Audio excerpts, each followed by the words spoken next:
நல்ல வேலையில இந்த காலை வேலையிலே ஆவியான மத்தில வந்திருக்கிறார். ஒரு வேத வசனத்தை நாம் தியானிக்க ஆண்டவர் நமக்கு என்ன பண்ணியிருக்கிறார்? கிருபை பாராட்டி இருக்கிறார். இந்த வேத வசனத்திலே நாம் வாசிக்கும் போது 318 எத்தனை நம்பர்? என்ன நம்பர் அது? 318. இந்த 318 அப்படின்னா இந்த 318ல என்ன இருக்கு அப்படின்னா ஒரு விசேஷம் இருக்கு. நம்பர் ஒன்னு அப்படின்னா நம்ம என்ன ஞாபகம் வரும்? சொல்லுங்கப்பா. ஒன்னு என்ன ஞாபகம் வரும்? ஒன் அப்படின்னா ஒன்றான மெய் தெய்வம் இல்லையா? 2 அப்படின்னா 2 சாட்சிகள். 3 அப்படின்னா தேவனுடைய திருத்துவம். 4 அப்படின்னா 4 விதமான ஆமா பூரணம். 5 அப்படின்னா 5 விதமான ஊழியம். 6 அப்படின்னா பூரணம். 7னா பரிபூரணம். 8 அப்படின்னா ஊழியம். 9 அப்படின்னா வரங்கள், கனிகள் இல்லையா? எத்தனை வரங்கள் இருக்கு? எத்தனை கனிகள் இருக்கு? 10னா 10 கட்டளைகள். 10னா 10 கட்டளைகள். அந்த 10 எத்தனையா பிரிக்கிறோம்? நம்ம 2ஆ பிரிக்கிறோம். அப்போ ஒவ்வொரு நம்பருக்கு என்ன இருக்கு? 12னா விசேஷ நம்பர்கள். என்ன நம்பர் இருக்கு? வேதத்துல ஒரு விசேஷமான நம்பர்கள் இருக்கு. இந்த நம்பர்லாம் ரொம்ப இம்பார்ட்டன்ட். நிறைய இடங்கள்ல பாத்தீங்கன்னா அந்த நம்பர் இருக்கும். அப்ப இங்க ஆபிரகாம் வீட்டுல இருக்கிற 318 பேரை இட்டுன்னு போறார். எத்தனை பேரு? 318 பேரை. இந்த 318 3 பாகமா நம்ம பிரிச்சு அது ஆவியான தியானிக்க உதவி செய்வார். என்னால முடியாது. ஏன்னா ஆளுகை செய்கிற ஆவியானவரை தான் எல்லாம் முடியும். ஆமென். இப்ப 318 3ஆ பிரிக்க போறோம். 300 தனியா பிரிச்சுட்டோம். அதுக்கப்புறம் 10 தனியா பிரிச்சாச்சு. அதுக்கப்புறம் இன்னொரு எத்தனை இருக்கு? 8. இந்த 8 தனியா இருக்கு, 10 தனியா இருக்கு, 300 தனியா இருக்கு. இது 3 ஒன்னா சேர்த்தா 318. அப்ப இந்த 300 என்னவா என்ன? இந்த 300 குறித்து தான் நம்ம என்ன பண்ண போறோம்? இந்த நாள்ல தியானிக்க போறோம். 300 குறித்து வேதத்துல 300 எங்க இருக்கு, எங்கெங்கெல்லாம் 300 இருக்கு அப்படின்றத என்ன பண்ண போறோம் நம்ம. அப்ப இந்த 300 நமக்கு என்ன பாடம் கத்து கொடுக்கு? 300 ஒரு விசேஷமானது. 60 ஒரு விசேஷமானது. 5 அது ஒரு விசேஷமானது. 10 அதெல்லாம் ஒரு விசேஷமானது. 4 அது ஒரு விசேஷமானது. 2 3 1 இதெல்லாம் ஒரு விசேஷமானது. நீங்க நல்லா டக்குனு யாரா ஒருத்தர் சொல்ல முடியுமா? பாருங்க. வாங்க தம்பி, உள்ள இடம் இருக்கா? இடம் இருக்கா? சேர் போடுங்க. உட்கார முடியுமா? உள்ள சைனத்துக்கு கீழே உட்கார வைக்க முடியுமா? அப்பே வா, என் மடியில உட்காந்துக்கிட்டா. வாடா. என்ன பண்றது? கொஞ்சம் அட்ஜஸ்ட் பண்ணி உக்காஞ்சிங்க. கர்த்தருக்கு ஸ்தோத்திரம். ரொம்ப மகிழ்ச்சியா இருந்தா. அவங்களுடைய ஞானஸ்தானம் ரொம்ப சந்தோஷமா இருந்தது. கடவுளுக்கு மகிமை உண்டாகட்டும். தண்ணி இல்லாம பற்றாக்குறை ஏற்பட்டது. காலையில அவர் சொன்னார், 10க்குனே குத்துறியா. நல்லா ஒரு ப்ரெசன்ஸா இருந்தது. அவ்வளவு மகிமையா இருந்ததுங்க. கர்த்தருக்கு மகிமை. நம்ம ஒண்ணு எங்கேயே.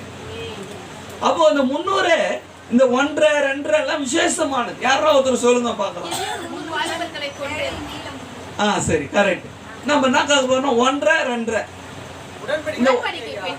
உடன்படிக்கை. அதுக்கு மாத்திரம் இல்ல, பலிபீடத்தில் எத்தனை இருக்கும்? பலிபீடமும் 1 அதாவது உடன்படிக்கப்பட்டிலையும் 1 இருக்கு, 2 இருக்கு. இதெல்லாம் ஒரு ஊழியத்தின் சம்பந்தப்பட்ட விஷயங்களா இருக்கு. ஒருவேளை நான் சொல்றது என்னுடைய என்னன்னா எனக்கு வந்து சரியா உச்சரிப்பு வராது, தவறுதலா சில நேரத்துல வரும். அதை பார்த்து நீங்க திருத்தி கொள்ளுங்க. அப்போ இந்த 300 என்னும் போது எதை நமக்கு ஞாபகம் வரும்னா பாத்தீங்கன்னா, கடவுளுடைய பிள்ளைகளே, இந்த ஆசாரிப்பு கூடாரத்தால நமக்கு ஞாபகம் வரும்.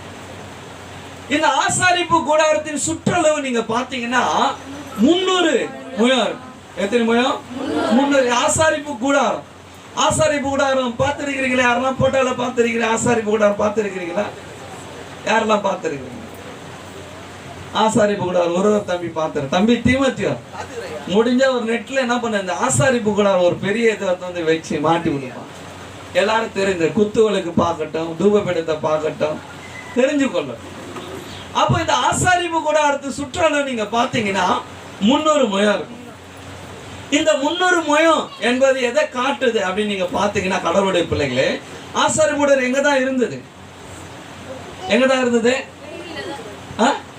பூமியில தான் இருந்தது. சொல்லுங்க பார்க்கலாம், எங்க இருந்தது ஆசாரிப்பு கூடாரம்?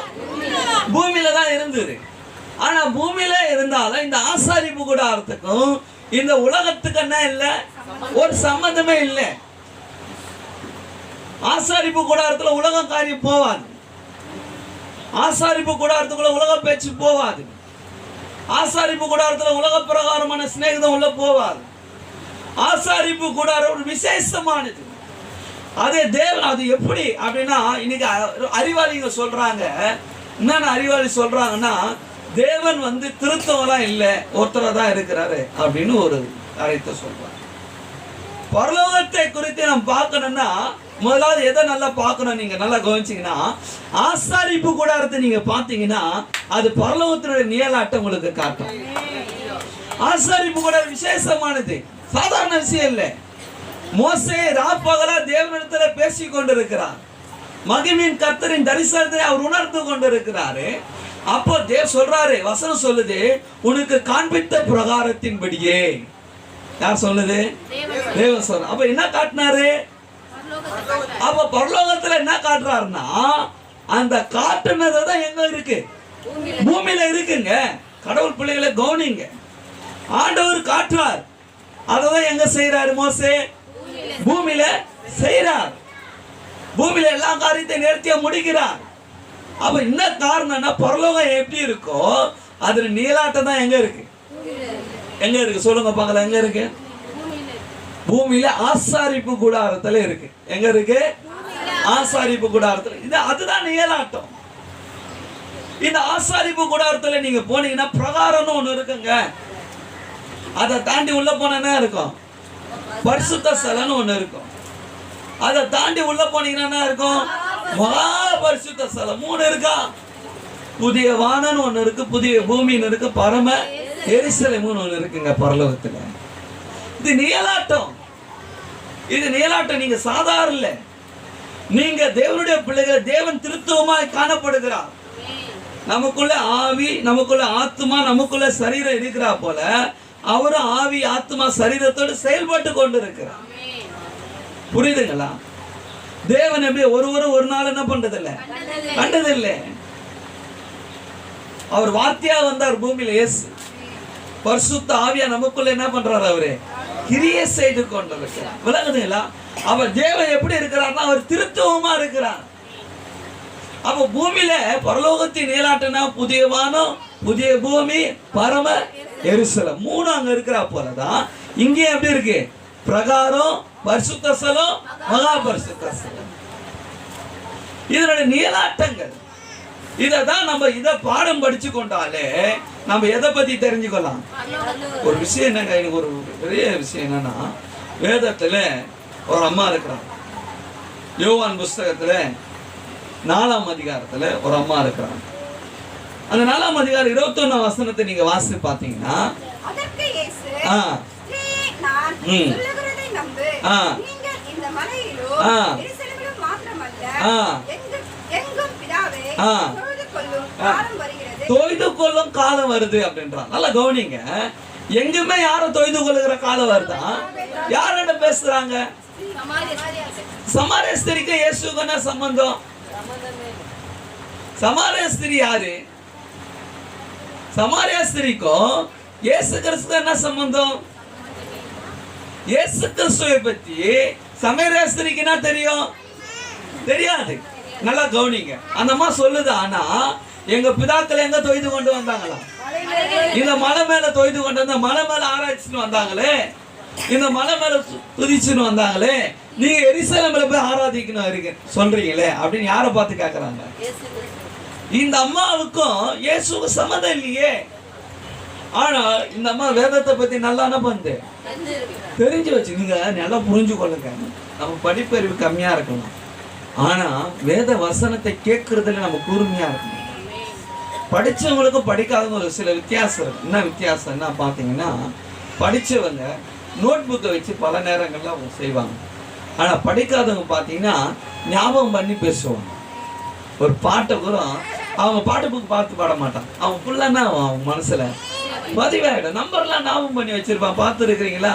10 நம்பர் கிட்ட அந்த ஒரு 10 பேர் நம்பர் கூட அவங்க என்ன பண்ணுவாங்க, அப்படியே ஞாபகம் பண்ணி வச்சிருப்பான். நம்மள அந்த படிச்சவங்க என்ன பண்ணுவோம்,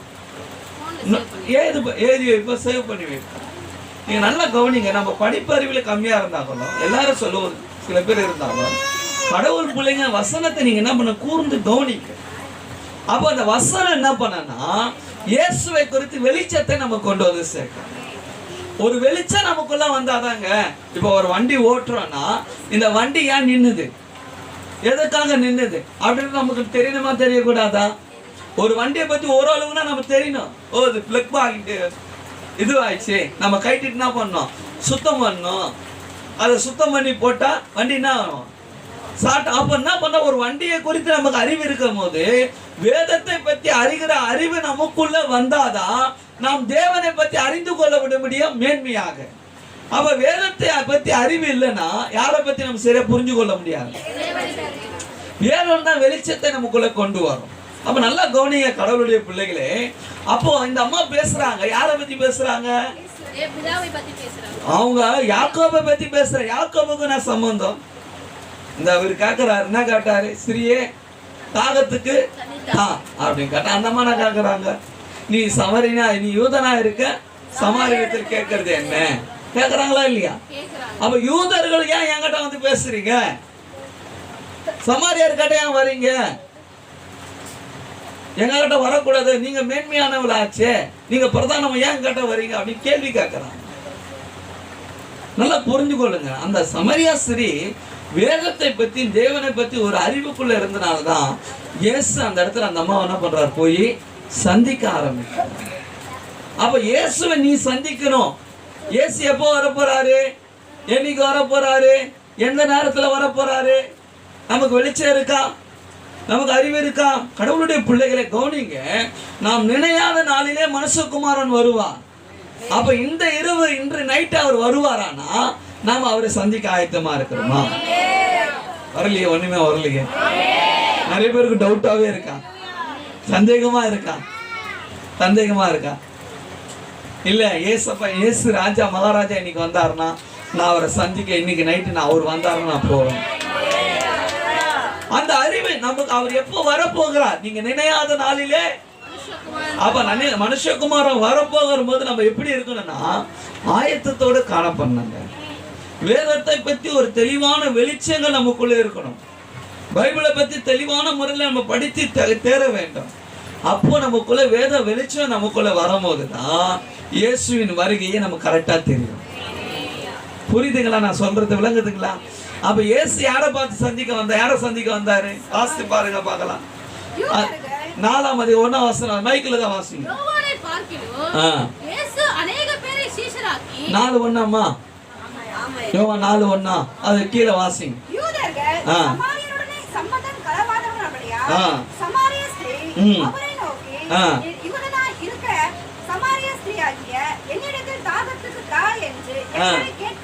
அந்த மேல் வசனம் பார்க்கலாம். அவர் இளைப்படைந்தவராய் அப்படின்னு ஒரு வார்த்தை இருக்கு, படிச்சு படிங்க பார்க்கலாம். அதுல யாக்கோபு வாசிமா அங்கே யாக்கோபுடைய கிணறு இருந்தது. இயேசு பிரயாணத்தினால் இளைப்படைந்தவராய் அந்த கிணற்றின் அருகே உட்கார்ந்தார். அப்பொழுது ஏறக்குறைய 6ஆம் மணி வேளையாய் இருந்தது. அவருடைய சீஷர்கள் போஜன பதார்த்தங்களை கொள்ளும்படி ஊருக்குள்ளே போயிருந்தார்கள். அப்பொழுது சமாரிய நாட்டாளாகிய ஒரு ஸ்திரீ தண்ணீர் கொள்ள வந்தாள். அங்க வராங்க. இயேசுவை சந்திக்க யாரு வருத்தாங்க, சமாரிய ஸ்திரியை வரா. நான் இயேசு யாரை சந்திக்க வராரு அப்படின்னா சமாரியா ஸ்திரியை சந்திக்க வர. நல்லா கவனிங்க கடவுளுடைய பிள்ளைகளே. ஸ்திரீ என்ற வார்த்தை எதை குறிக்கிறதுனா சபைதான் ஸ்திரீ. பெண் என்ற யார் அர்த்தம், சபைதான் பெண்கள் அர்த்தம். சபைதான், இந்த சபைதான் இயேசு கிறிஸ்துவை சந்திக்க ஆயத்தமா இருக்க வேண்டும் என்றுதான் உண்மை. அப்ப இயேசுவை நம்ம சந்திக்க வேண்டும் என்றா நம்ம அறிந்து இயேசுவை பத்தி முதலாவது நமக்கு என்ன வேணும், ஒரு சரியான ஒரு வெளிச்சம், ஒரு அறிவு வேணும். வேதத்தை பத்தி அறிவு வேணும், இருந்தாதான் யாரை சந்திக்க முடியும். அப்ப இயேசுவை இந்தமா சந்திக்கிறாங்க. இயேசுவை சந்திக்க யாரை வருத்தாங்க, இயேசு அங்க வரார். இது தேவன் மனதில் இருக்கிற திட்டங்கள் தான் நம்ம சொல்ல முடியும். ஒரு ஆளை நம்ம பார்க்கறோம்னா சாதாரண பார்க்க முடியுமா? போறோம், வெளியே போறோம் அப்படின்னா நம்ம எதாச்சும் ஒரு காரியம் செய்யறோம் கொள்றோம்னா ஆண்டவருடைய சித்தம் எல்லாம் யாரையும் நம்மளால என்ன பண்ண முடியாது. ஆண்டவருடைய சித்தம் எல்லாம் யார் இடத்துல நம்ம என்ன பண்ண முடியாது. புரியுதுங்களா நான் பேசுறது? அப்ப இது ஆண்டவருடைய மனதில் இருக்கிற திட்டம் தான். இந்த திட்டம் தான் இவங்க 2 பேரும் என்ன பண்றாங்க, அவங்க சந்திக்க ஆரம்பிக்கிறாங்க. மணவாளன் இயேசுவை நாம் என்ன பண்ண போறோம்? சந்திக்க எப்போதும் ஆயத்தமாய் நம்ம காணப்பட வேண்டும். இந்த ஆயத்தம் என்பதுதான் இந்த 300 சுற்றளவு. இவ்வளவு நேரம் இந்த 300 காட்ட போனோம். எதுக்காக 300 போனோம் அப்படின்னா, வேறு பிரிஞ்சு ஒரு ஜீவியம் நமக்குள்ள முதலாவது இருக்கணுங்க. உலகத்தோடு கூட ஒத்த வேஷம் போடுகிற கூட்டமா நம்ம இருக்கக்கூடாது. ஆத்துல ஒரு காலு அப்படி இல்லை, புரியுதுங்களா? இந்த 300 மையம் சுற்றளவுங்க. இந்த 300 மையம் சுற்றளவு உலக காரியம் ஒண்ணுன்னா உள்ள இருக்குமா? ஆரோனுடைய குமாரர்கள் வெளியில இருக்கிற அக்கினி, அந்நிய அக்கினி அவங்க கொண்டு வராங்க. கொண்டு வர மாத்திரத்தில் அவங்க 2 பேர் என்ன பண்றாங்க? செத்து போறாங்க. செத்து போக காரணம் யாரு? அவர்கள் தான். நீங்க நல்லா புரிஞ்சு கொள்ளுங்க, நாம் தேவனுடைய பிள்ளைகள். நம்மள தேவன் என்ன பண்ற? வேறு புரிந்து இருக்கிற. இன்னைக்கும் சினிமா பாட்டு கிறிஸ்தவ வீட்டை நம்ம வீடுகளை பாடிக்கிறோம். சினிமா பாட்டு போட்டு விட்டு பிள்ளைங்க ஆடி நிற்கிறாங்க. சினிமா பாட்டை கேட்டு நம்ம ஆளுங்க என்ன பண்ணுகிறான்?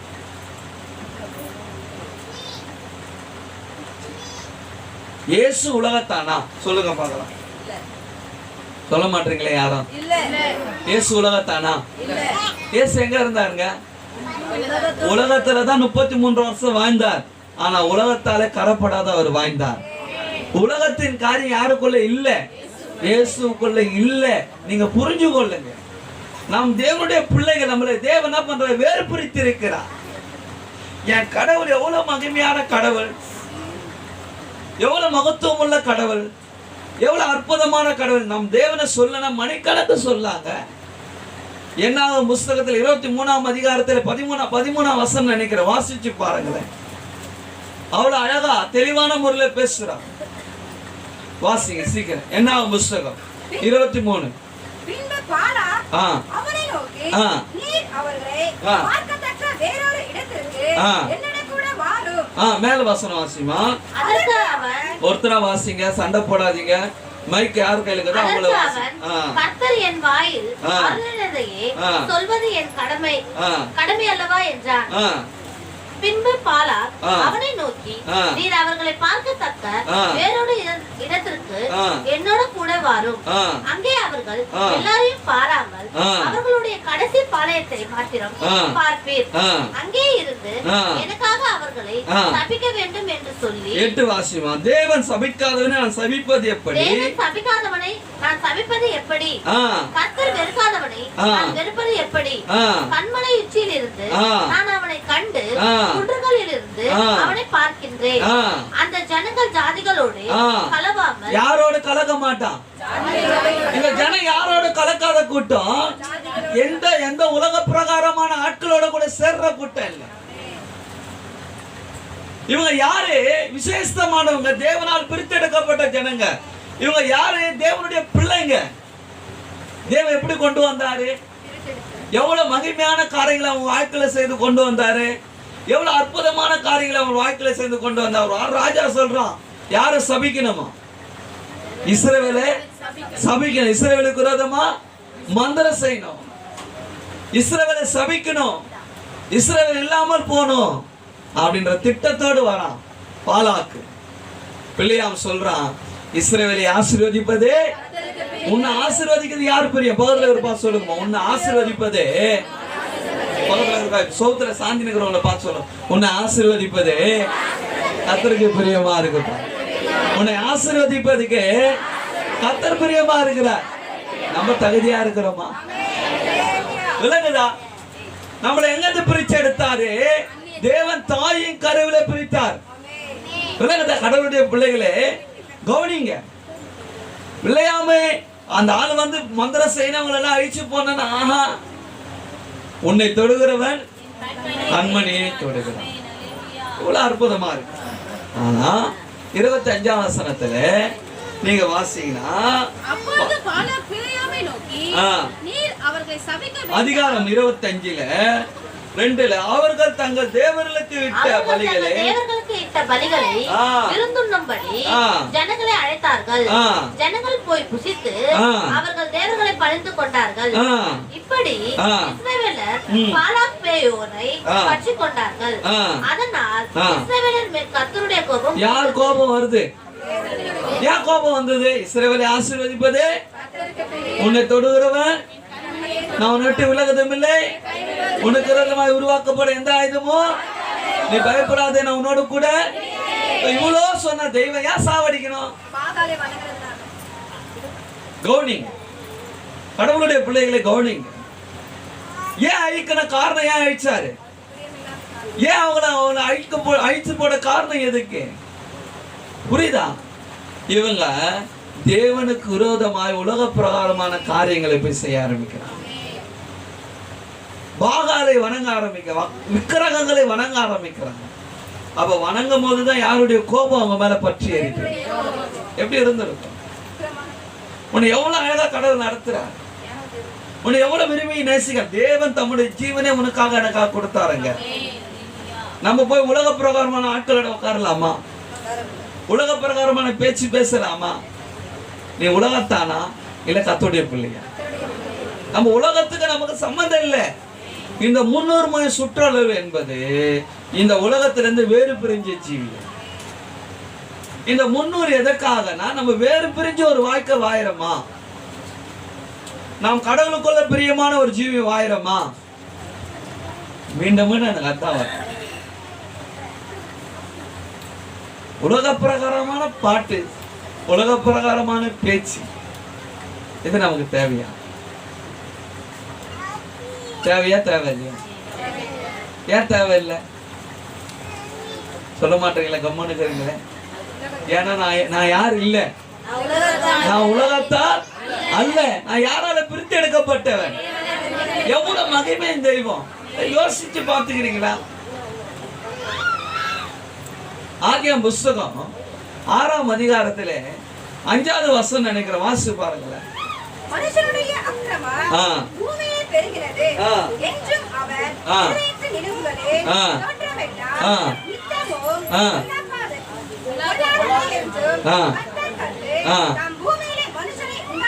பூமியிலே மனுஷனை உண்டாக்கினதுக்காக கர்த்தர் என்ன பண்ணாராம்? யாரை உண்டாக்கினதுக்காக? எப்பனா நம்ம யோசிச்சு இருக்கிறோமா? யாரை உண்டாக்குறதுக்காக யார் மனஸ்தாபப்பட்டது? ஏன் மனஸ்தாபப்பட்டார்? ஏன் மனஸ்தாபப்பட்டார்? சொல்லுங்க பார்க்கலாம். எப்படி அக்கிரம காரணமா? நல்லா தானே படிச்சாரு. அவனுக்கு அவனுக்கு கண்ணோ இல்லை, அவனுக்கு கொரோனா இல்லை, அவனுக்கு சுகர் இல்லை, ரத்த அழுத்தம் இல்லை, கேன்சர் இல்லை, பிபி இல்லை, எதுவுமே இல்லை. அவனை உண்டாக்கும் போது அவ்வளோ அழகாக உண்டாக்குனாரு. அவன் எப்படி இவ்வளவு வியாதி வந்தது? ஏன் வந்தது? என்ன பண்றானா, தேவகுமாரர்கள் மனுஷகுமாரத்துக்கு மிகுந்த சௌந்தரியம் உள்ளவர்கள் என்று கண்டு. தேவகுமாரர்கள் யாரு மேல அவங்க யாரு விரும்புறாங்க? மனுஷகுமாரத்துக்கு எப்படி இருக்கிறாங்க? அவ்வளவு அழகா இருக்கிறாங்களாம். யாருக்கு ஏன் அழகு வேணும்? யாருக்கு அழகு வேணும்? அழகும் இல்லை, சௌந்தரியம் இல்லை, நாம் விரும்பத்தக்க ரூபம் இல்லாமல் இருந்தார் நம் மகிமையின் தெய்வம். இசையா அவ்வளவு நுணுக்கமா எதிராரா இல்லையா? நாம் விரும்பத்தக்க ரூபம் அவருக்குள்ள இல்லையா? ஏன் இல்ல? இல்லாத போனது காரணம் எங்க? அவர் அழகு இல்லாதவரா? அவர் தலைமுடிகள் காகத்தை போன்ற கருமையானது, சுருளையானது. அவர் கண்ணங்கள் கந்தவர்க்க பாத்தியை போல இருக்கான். அவர் கண்கள் புறா கண்களா இருக்கிறதா, நேர்த்தியாய் பதிக்கப்பட்டு பாலினால் கழுவப்பட்ட கண்கள் என் நேசருடைய கண்கள். இவ்வளவு நேசர், இவ்வளவு அழகு, இவ்வளவு மகிமையான கர்த்தர் என்ன எழுந்தார்? அவரு அழகை எழுந்தார். நாம் விரும்பத்தக்க ரூபம் அவருக்குள்ளாமல் இல்லாமல் போனதான். கர்த்தருடைய பிள்ளைகளே, சிவனுள்ள தேவனை ஆராதிக்கிற பிள்ளைகளே, ஏன் அழிச்சார்? எதற்காக அழிச்சார்? அழிச்சு போட காரணம் என்னன்னா, இவன் யாரோடு கூட போய் சேர்றான்? மனுஷகுமாரனோடு கூட போய் சேர்றான். நாம் யாருடைய குமாரர்கள்? நாம் யாருடைய பிள்ளைகள்? யாருடைய ரத்தத்தாலே கழுவப்பட்டோம்? யார் ரத்தத்தாலே மீட்கப்பட்டோம்? நம்ம போய் உலகத்தான் கூட போய் கலந்துக்கலாமா? கலக்கலாமா? அழிவு தான் நமக்கு வரும். ஏன் அழிச்சார்? ஏன் அந்த ஜனங்களை அழிச்சார்? அவளை ஆசாசியை உருவாக்கினாரு, அவளை நேசத்தோட உருவாக்கின, பார்த்து பார்த்து உருவாக்கின. எவ்வளவு கண்களை எவ்வளவு அழகா வச்சிருக்கிறார், மூக்கு எவ்வளவு அழகா வச்சிருக்கிறார். என்னைக்குன்னா நம்ம யோசிச்சிருக்கிறோமா? இந்த 2 கண்ணை எடுத்து 2 கண்ணு இங்க வச்சாருன்னா எப்படி இருக்கும்? நமக்கு எப்படி இருந்திருக்கும்?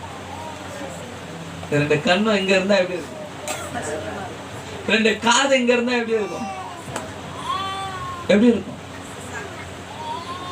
அவ்வளவு நேர்த்தியா அவ்வளவு அழகா நம்மள தேவன் என்ன பண்ணாரு? உண்டாக்கினாரு. அவனுடைய நினைவுகள், அவனுடைய தோற்றங்கள் எப்படி இருக்குன்னா, அவன் நினைப்பெல்லாம் எது மேலதான் இருக்குது? உலகம் மேலதான் இருக்குது. 300 சுற்றளவு என்பது உலகத்துக்கு அதுக்கு சம்மந்தம் இல்லைன்னா எங்க இருக்கு அந்த ஆசாரிப்பு கூடாரம்? உலகத்துலதான் இருக்கு, பூமியில தான் இருக்கு. நீங்க பூமியிலே இருந்தாலும் இந்த பூமிக்குரிய காரியங்களால் நீங்க தீட்டுப்படாதபடி நீங்க தேவனை அறிகிற அறிவின் மேன்மையிலே தேவனுக்காய் பிரித்தெடுத்த பிள்ளைகளா நீங்க வாழ்ந்து காட்டுங்க. இயேசு மகாராஜன் வரும்போது நாம் மகிமையிலே ஒரு இமை பகுதியிலே நம்ம அவரை சந்திக்க ஆயத்தமாக இருக்கோம். அல்லேலூயா. நான் பேசுறது புரியுதா? எதுக்குங்க 300 மைல் சுற்றளவு? அது உலகத்துலதான் இருந்தது, அது பூமியில தான் இருந்தது. ஆனா அதுக்கும் எதுக்கும் சம்மந்தம் இல்லை. உலகத்துக்கும் நீங்க உலகத்துலதான் இருக்கணும், உலகத்துல தான் வாழணும். ஆனா உலகத்துக்கும் உங்களுக்கு சம்பந்தம் இல்லாத ஒரு வாழ்க்கையை வாழ்ந்து காட்டேன். நான் உலகத்தான் அல்லாதது போல நீங்களே எப்படி இருக்கணும்? உலகத்தானாக இருக்கக்கூடாது. ஒரு வேறு பிரிஞ்ச ஜீவியம். நம்ம பேச்சில மாற்றம் வரணுங்க. நம்ம வாய் பேச்சு ஒன்னும் என்ன பண்ணல, மாறல. இப்போ பார்த்தாலும் நாய், பேய், பூனை, குரங்கு, ஊர்ல இருக்கிற எல்லா மிருக ஜீவங்கள் எங்க தான் இருக்குது? வீட்டுல தான் இருக்குது.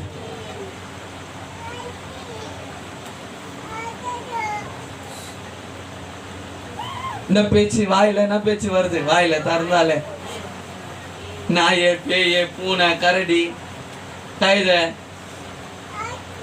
அதெல்லாம் நல்லதுதான். மனுஷன் தான் ரொம்ப கெட்டவன்.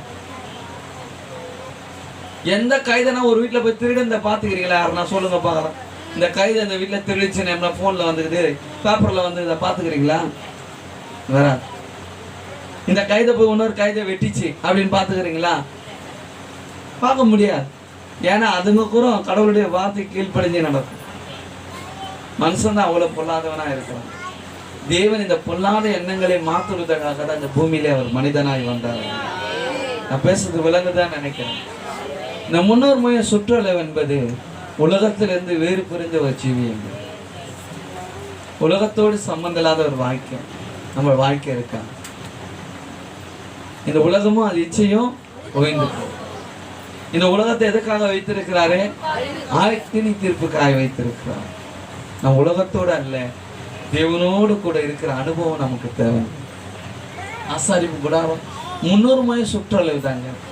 வடக்கே, தெற்கே, மேற்கே, கிழக்கே. நீங்க பாத்தீங்கன்னா இது 150, 50, 100, 100, 200, 50, 100, மொத்தம் 300. நீங்க கண்டுபிடிங்க வசனத்தை போய் எங்க இருக்க தேடி கண்டுபிடிங்க. அப்போ இந்த 300 மைல் சுற்றல் என்பது உலகத்தோடு சம்பந்தம் இல்லாத வாழ்க்கை. நீங்க கடவுளுடைய பிள்ளைங்க, ஆண்டவரோட ரத்தத்தால் மீட்கப்பட்ட பிள்ளைங்க. ஒரு நாள் நம்ம எப்படி இருக்கக்கூடாது? உலகத்தானா போல உலக பிரகாரமான காரியங்களை நம்ம வெறுத்து யாருக்கு பிரியமா நம்ம வாய்ப்போம்? தேவனுக்கு.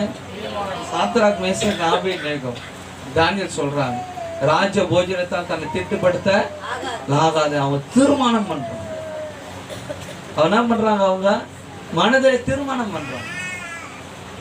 ஒரு தீர்மானத்தை எடுப்போம். நான் போறேன், இதோட அடுத்த வாரம் வரப்போறேன் இல்லையா? அப்போ நம்ம எப்படி இருக்க போறோம்? அந்த வாரம் முழுக்க எப்படி இருக்க போறோம்?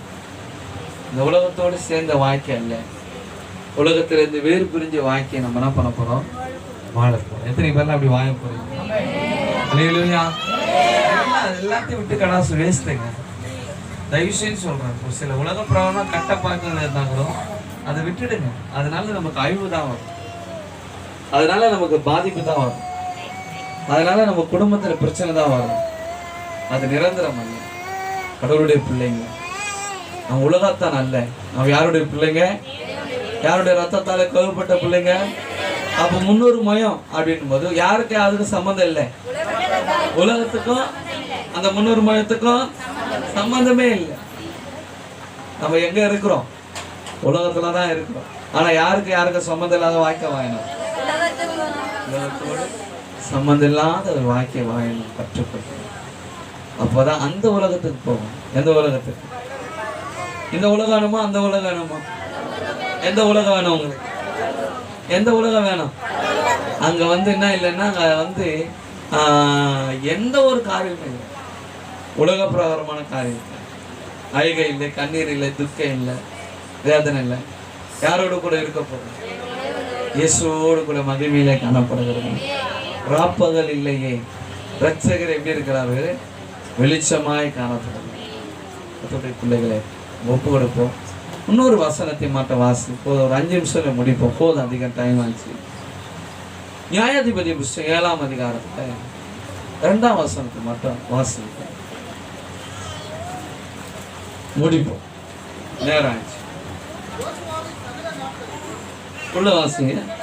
நியாயாதிபதி புஸ்தகம் 7ஆம் அதிகாரம். அப்பொழுது கர்த்தர் கிதியோனை நோக்கி, நான் மீதியானியரை உன்னோடு இருக்கிற ஜனத்தின் கையில் ஒப்புக் கொடுக்கிறதற்கு அவர்கள் மிகுதியா இருக்கிறார்கள். என் கை உன்னை ரட்சித்தது என்று இஸ்ரவேல் எனக்கு விரோதமாக வீம்பு பேசுகிறதற்கு இடமாகும். ஆகையால் பயமும் திகிலும் உள்ளவன் எவனோ அவன் திரும்பி கிளையாத் மலையிலிருந்து. போதுமா? 7 மட்டும் வாசிங்க. அப்போது கர்த்தர் கிதியோனை நோக்கி நக்கி கொடுத்த அந்த 300 பேராலே நான் உங்களை ரட்சித்து மீதியானியரை உன் கையில் ஒப்பு கொடுப்பேன். மற்ற ஜனங்கள் எல்லாரும் தங்கள் தங்கள் இடத்திற்கு போக கடவார்கள் என்றார். போதும். இங்க ஒரு 300 பார்க்கிறோம். இங்க எத்தனை பேரை பார்க்கிறோம்? 300 பேரை கொண்டு என்ன பண்ண போறார் கர்த்தர்? ஒரு பெரிய மீதியான ஒரு கூட்டத்தை என்ன பண்றாரு? அவரு முறியடிக்க. அப்போ கிதியோனு கூட வந்த ஜனங்கள், திரளான ஜனக்கூட்டங்கள் வராங்க. அந்த திரளான ஜனக்கூட்டம் வந்தாலும் எல்லாரையும் அனுப்பிட்டு எத்தனை பேர் போறாங்க? எத்தனை பேர் போறாங்க? சொல்லுங்க பாக்கலாம். எத்தனை பேர் போறாங்க? சத்தமா தான் சொல்லுங்களேன். எத்தனை பேருங்க? எத்தனை பேருங்க? சொன்ன போற வரல. எத்தனை பேருங்க? எங்க போறாங்க? மீதியானை முறியடிக்க இங்க ஒரு 300 பேர் போறாங்க. சொல்றாரு, எப்பா திரளான கூட்டத்தை இட்டுன்னு போவாத. அப்புறம் இட்டுன்னு போய் யுத்த காலத்துல ஜெயிச்சினா அப்ப யாரு? இஸ்ரவேல் ஜனங்களாம் சொல்லுவாங்க, நாங்க தான் ஜெயிச்சோம், நாங்க தான் பண்ணோம், நாங்க தான் செய்தோம் அப்படின்னு வரோம். வீம்புக்கு வரோம். அதுக்கெல்லாம் இடம் கொடுக்க வேணாம். 300 பேரை மட்டும் இட்டு நிற்போம். எத்தனை பேரை? 300 பேர். இந்த 300 என்பது எதை குறிக்கிறதுனா தேவனை சாய்ந்து வாழக்கூடிய ஒரு அனுபவம். மனிதன அல்ல, நம்முடைய வாழ்க்கையிலே, நம்முடைய ஜீவியத்திலே, நம்முடைய குடும்பத்திலே யாரை சாய்ந்து நம்ம இருக்கக்கூடாது? நாசிலே சுவாசம் உள்ள மனிதனை நம்புவதை பார்க்கிலோ கர்த்தர் பேரிலே பற்றுதலா இருப்பது நலம். அப்போ நம்முடைய நம்பிக்கை யார் மேல இருக்கணும்? அப்ப இது இந்த 300 என்பது எதை நம்ம காட்டுதுன்னா தேவனை சாய்ந்து வாழக்கூடிய ஒரு அனுபவம். இந்த மாசம் நீ சம்பாதிக்கிற, இந்த சம்பாதனை யாரு கொடுத்தது? சொல்லுங்க பார்க்கலாம். இன்னைக்கு நீங்க வந்து உக்காஞ்சிங்க, யாரு கொண்டு வந்தது? இன்னைக்கு நீங்க நல்லா சாப்பிடுறீங்க, யாரு செய்தது? அதுக்கு உங்களுக்கு இப்ப இன்னைக்கு ஒரு நல்ல வீடுக்குது, யாரு கொடுத்தது? நம்ப அல்ல, என் சுயம் அல்ல, என் சம்பாதனை அல்ல, என் கடவுள் எனக்கு பலம் கொடுக்குறான், என் கடவுளுடைய தயவுல நான் வாயிறேன், நான் நல்லா இருக்கிறேன், கர்த்தர் எனக்கு சுகபலன் ஆரோக்கியத்தை கர்த்தர் தரான். அவனா இல்லையா? அப்ப இந்த 300 மயம் என்பது எதை காட்டுதுன்னா தேவனை சாய்ந்து இருக்கணும். யாரும் சாய்ந்து ஒரு வாழ்க்கை வாழக்கூடாது. மனுஷனை சாராத, மனுஷனை சாய்ந்து இருக்காத. எங்க சித்தப்பா இருக்கிறார், எங்க பெரியப்பா இருக்கிறார், எங்க நடப்பா இருக்கிறாரு, எங்க மாமியார் இருக்கிறான், என் பிள்ளை இருக்கிறான்னு முதல்ல அவங்க தான் உங்களுக்கு வேலை வைப்பாங்க. அதுக்கு நான் அவங்க நம்ப கூடாதுன்னு சொல்ல, முழுமையான நம்பிக்கை அவர்கள் மேல் வைக்காதீங்க. அவர்கள் சூழ்நிலை மாறும் போது உங்களையும் அவர்கள் மறந்துடுவார்கள். ஆனா என்னைக்குமே மாறாத ஒருவர் உண்டு, நம்ம ஆண்டவராகிய இயேசு கிறிஸ்துவ. அல்லேலூயா. அந்த 300 என்பது வேறு பிரிஞ்ச ஜீவியம்.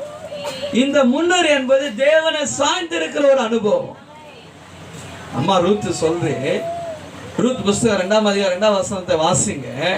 அந்த அம்மா சொல்றாங்க, நான் வயல்வெளிக்கு போய் யார் கண்களை தயவு கிடைக்குமானால் நான் என்ன பண்றேன், கதிர்களை பொறுக்கி கொண்டு வரேன் அப்படின்றான். என்ன பொறுக்க போறாங்க இவங்க? எத்தனை பேரெல்லாம் பொறுக்க போறீங்க? எத்தனை பேரெல்லாம் பொறுக்க போறீங்க?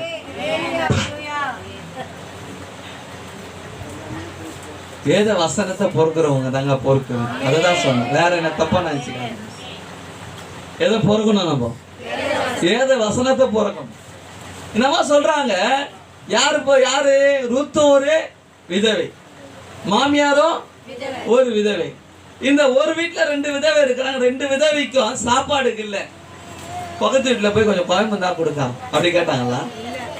பக்கத்து வீட்டுல போய் கொஞ்சம் அரிசி இருந்தா கொடுக்காங்க கேட்டாங்களா? ஏத்தா வீட்டுல போய் நல்லா கம்மன்னு மீன் கொம்பு வாசனை வருது கொஞ்சம் குழம்பு கொடுக்காங்க கேட்டாங்களா? ஏன் கேட்கல? ஏன் கேட்கல? அவங்க யாராட்டையும் போல. அவங்க என்ன சொல்றாங்கன்னா, ஆகாயத்து பச்சைகளை போஷிக்கிற தேவன் என்னை போஷிப்பார். நான் வயல்வெளிக்கு போறேன், அங்க கதிர்கள் சிந்தி கிடக்கிற கதிர்கள் யாருக்கு போய் சேரும்? நீங்க சாப்பிடுறீங்க, வர வயல ஏதோ ஒரு சாப்பிடுறீங்க பொருளை கிலோ இது காக்கா குருவிங்க தான் போவோம். அதுங்க தான் அந்த தானியங்களை பொறுக்கி சாப்பிடும். இந்த அம்மா சொல்றது, நான் யாரும் சாய்ந்து இல்லை, என் ஆகாயத்து பச்சைகளை போஷிக்கிற தேவன் என்ன போஷிப்பார், என் குடும்பத்தை நடத்துவார், என் பிள்ளைகளை நடத்துவார், கர்த்தர் என்ன நடத்துவார். கர்த்தரை சாய்ந்து இருக்கிற ஒரு அனுபவம் யாருக்குள்ள இருக்கு? ரூத்துக்குள்ள இருக்குங்க. புரியுதுங்களா நான் பேசுறது? உங்களோட வாழ்க்கையின் ஜீவியத்துல, கிறிஸ்துவ வாழ்க்கையில நீங்க யாரை சாய்ந்து இருக்கணும்? எப்பவுமே தேவனை சாய்ந்து. ஒவ்வொரு நாளும் ஆண்டவரை பார்க்கணும். காலையில இருந்து எத்தனை பேருக்குலாம் அதிகாலை எழுந்து ஜெபம் பண்றீங்க? எத்தனை பேர்ல 4 மணிக்கு எழுந்து ஜெபம் பண்றீங்க? எத்தனை பேர்ல 5 மணிக்கு எழுந்து ஜெபம் பண்றீங்க? சூப்பரான அனுபவம். அதிகாலையில தேடுங்க. அதிகாலையில தேடுகிறவர். அப்ப காலையில எழுந்து யாரு தேடணும்?